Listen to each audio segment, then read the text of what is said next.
Fort de Joux, 7 avril 1803. Il faut s'imaginer la scène. Une cellule glaciale, perdue dans les montagnes du Jura. Humide, sombre. Et dans cette cellule, un homme s'éteint. Seul. Il ne meurt pas sur un champ de bataille, mais de froid, de malnutrition.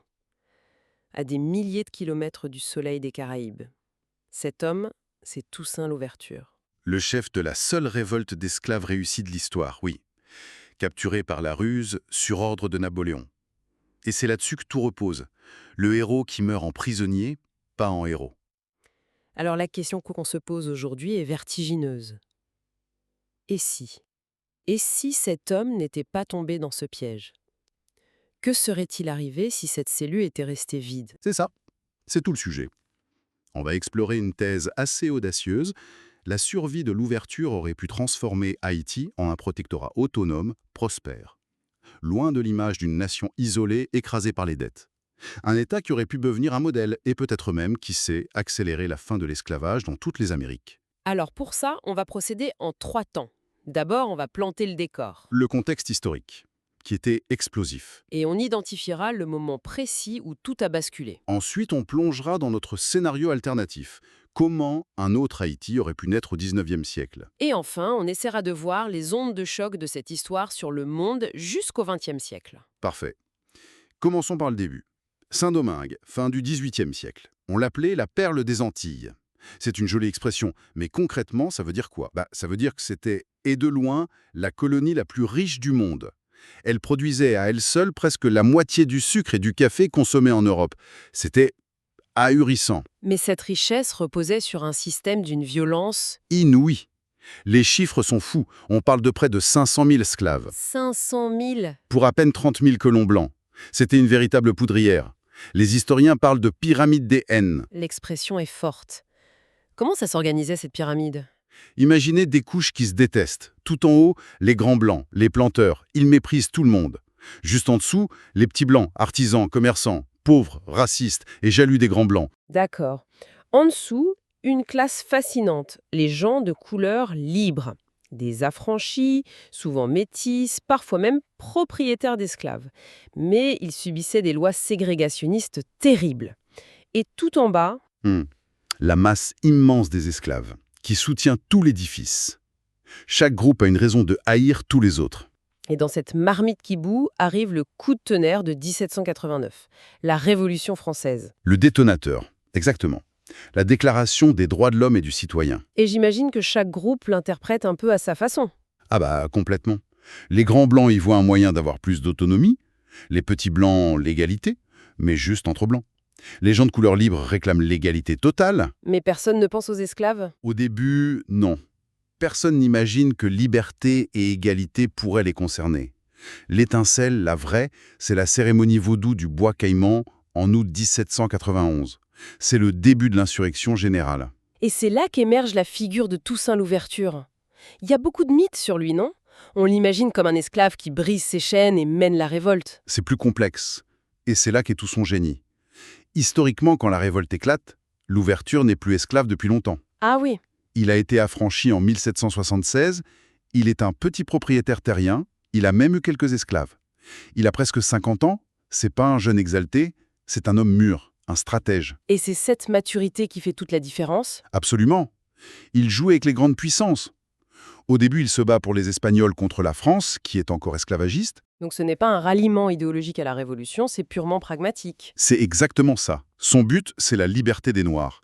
Et le jour où la Convention à Paris abolit enfin l'esclavage, en février 1794, il change de camp. Un retournement de situation incroyable. Spectaculaire. Il devient général français, il chasse les Anglais, les Espagnols, il unifie l'île, c'est une ascension fulgurante. Jusqu'à cette fameuse constitution de 1801. C'est ça qui met le feu aux poudres avec Napoléon, non? C'est la provocation de trop pour Bonaparte, oui. Cette constitution, elle fait de l'ouverture le gouverneur à vie.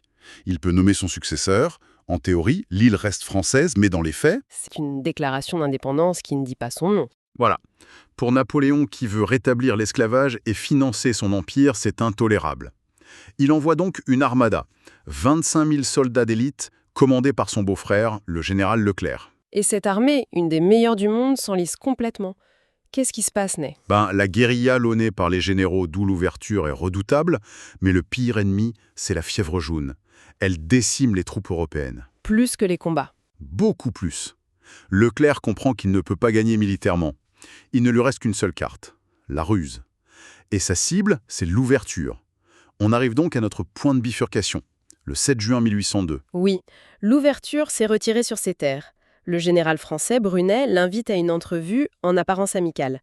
Et l'ouverture, peut-être par lassitude ou par excès de confiance, y va avec une petite escorte. C'est son erreur fatale. Sa dernière erreur.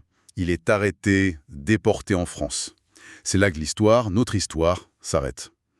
Et qu'il aurait prononcé ces mots prophétiques sur l'arbre de la liberté qui repoussera par ses racines. Une phrase magnifique. Mais notre question c'est, et si on n'avait jamais coupé le tronc? Exactement. Alors, rebondinons. 7 juin 1802. Cette fois, l'ouverture se méfie. Comment il déjoue le piège? Dans notre ligne temporelle alternative, il ne refuse pas l'invitation. Ce sera un acte d'hostilité. Non, il est plus subtil. Il accepte.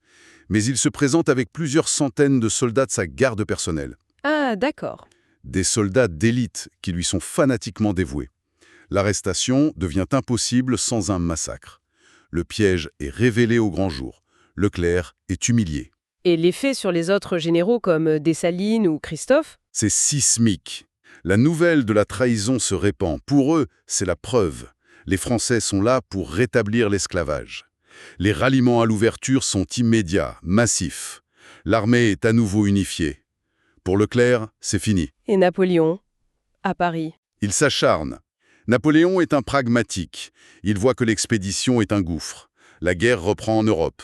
Il va vendre la Louisiane. Son rêve américain s'écroule. Il décide de limiter les pertes. Donc, il négocie. Il est obligé de négocier. Et c'est là que le contraste avec la réalité est saisissant. Historiquement, la capture de l'ouverture, ça mène à une guerre d'extermination.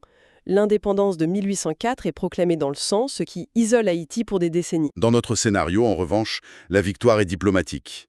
L'ouverture négocie un statut de protectorat autonome, ce qu'il avait mis dans sa constitution de 1801 en fait. Une solution qui sauve la face de tout le monde. Voilà. La France garde une influence nominale et les Noirs gardent leur liberté. L'ouverture aurait même pu offrir un passage sécurisé aux troupes françaises restantes, un acte de souveraineté civilisée. Mais aurait-il pu gérer les ambitions de ses lieutenants? La scission historique entre le Nord et le Sud n'était-elle pas inévitable? C'est là que sa présence aurait été cruciale. Les sources comme C.L.R. James dans Les Jacobins noirs montrent que l'ouverture avait une autorité que personne d'autre n'avait. Il était le seul capable de les faire travailler ensemble. Son départ a créé un vide immense. Et on en arrive au point qui a paralysé Haïti pendant plus d'un siècle, la fameuse dette de l'indépendance. Ah, la rançon de 1825. Historiquement, Haïti est forcé de payer 150 millions de francs or aux anciens colons. Sous la menace des canons français. Exactement. C'est une somme qui a étranglé le pays jusqu'en 1947.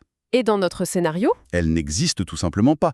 Le statut de protectorat négocié n'offre aucune base légale pour une telle indemnité. Tout l'argent des exportations aurait servi à construire le pays. Ça change absolument tout. Mais comment aurait-il organisé cet État-État? On parle de son caporalisme agraire. Ça sonne un peu dur. Ça l'était, soyons clairs, ce n'était pas une démocratie. C'était un État autoritaire. Les grandes plantations restaient des unités de production de l'État. Et les anciens esclaves devenaient des cultivateurs salariés. Encadré par l'armée. Oui, c'est un système très efficace pour la production, mais controversé. Pour beaucoup, ça ressemblait encore au travail forcé. L'ouverture aurait dû utiliser tout son prestige pour le faire accepter comme un devoir patriotique. Plus loin, au XXe siècle, un Haïti stable et prospère, ça change la donne. Je pense à l'occupation américaine de 1915. Historiquement, le prétexte, c'était l'instabilité politique et la faillite financière. Dans notre scénario, un Haïti qui est une puissance régionale depuis un siècle n'offre aucun de ces prétextes. Donc, pas d'occupation. Pas d'occupation. Ce qui est énorme. Cette intervention a profondément déstructuré la société haïtienne.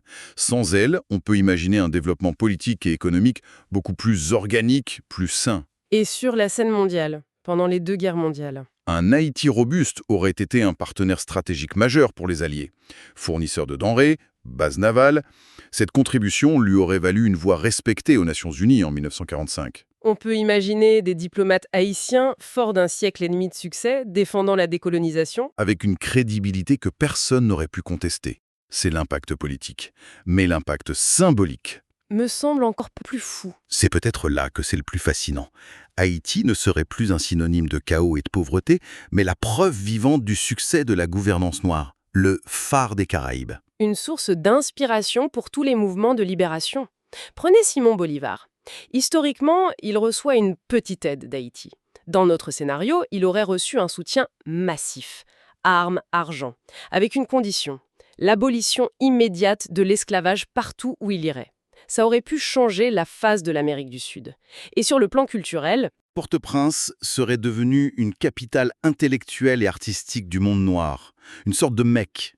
Des penseurs comme W.E.B. Du Bois, des écrivains de la Harlem Renaissance, leur pèlerinage aurait été à Port-au-Prince, pas seulement à Paris. L'image de l'homme noir dans le monde en aurait été transformée. donc pour résumer, la prudence d'un seul homme, un seul jour, ce 7 juin 1802, aurait pu remodeler le destin d'une nation et la conversation mondiale sur la liberté et la race. L'histoire n'est pas une fatalité. La capture de l'ouverture, ce n'est pas juste un général en moins, c'est un architecte qu'on a retiré du chantier. Son pragmatisme, sa vision, c'était peut-être la seule force capable de bâtir un État viable dans ce monde-là. Ce qui nous amène à une dernière question, plus philosophique. Cet État autoritaire de l'ouverture, mais stable et prospère, aurait-il été préférable à l'indépendance totale, mais isolée et appauvrie, que l'on a connue? C'est une question vertigineuse. C'est le pragmatisme contre l'idéalisme. Faut-il une liberté parfaite, mais qui mène au chaos? Ou une liberté encadrée qui construit l'avenir? C'est le choix impossible. Il n'y a pas de bonne réponse, je crois. Et si? La question la plus fascinante de l'histoire. N'oubliez pas de liker et de vous abonner pour plus d'expériences de pensée.